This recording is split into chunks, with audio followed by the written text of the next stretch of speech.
Ces présumés voleurs qui proviendraient du quartier Ngoyo et leurs facilitateurs dans les services du commissariat spécial de police du CFCO à Pointe-Noire. Ils auraient été pris en flagrant délit le 2 octobre vers la gare ferroviaire de Inda en train de couper les rails pour se faire de l'argent. Pour le faire, ils se seraient servis de ce matériel adapté à ce type d'opération. Ils étaient 5. Un a fait une crise hier qu'on a raccompagné à l'hôpital, il est à l'hôpital. Et les 4 sont là, en face de vous, et puis qui seront peut-être prêts à être déférés devant monsieur le procureur de la République. Ce véhicule-là, ils ont contacté le chauffeur de ce véhicule-là à Ngoyo même, dans un parking. Ils se sont accordés à l'heure du rendez-vous. Le chauffeur est venu avec son véhicule. Ils ont fait le transport sur les lieux pour aller chercher le butin qu'ils avaient à Inda. Un des présumés malfrats a avoué les faits qui leur sont reprochés. J'ai laissé le chauffeur, j'ai dit bon, partez charger.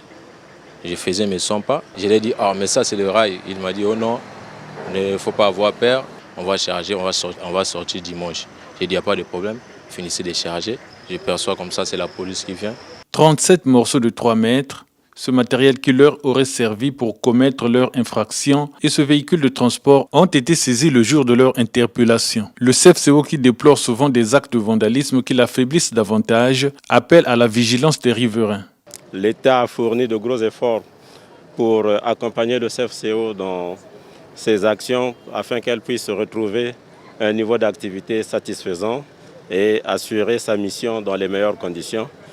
Le CFCO est malheureusement victime de beaucoup d'actes de vandalisme. Des actes de vandalisme qui se traduisent par du vol du carburant dans ses dépôts, qui se traduisent par de prélèvements des câbles, notamment du cuivre dans ces locomotives, qui se traduisent par des vols des panneaux solaires dans les gares qui sont équipés de tels équipements et qui se traduisent également par le découpage de rails par des personnes mal intentionnées. Ces actions entraînent des dommages assez importants pour le CFCO parce que c'est des équipements. Le rail que nous voyons là, c'est le rail qui coûte très cher.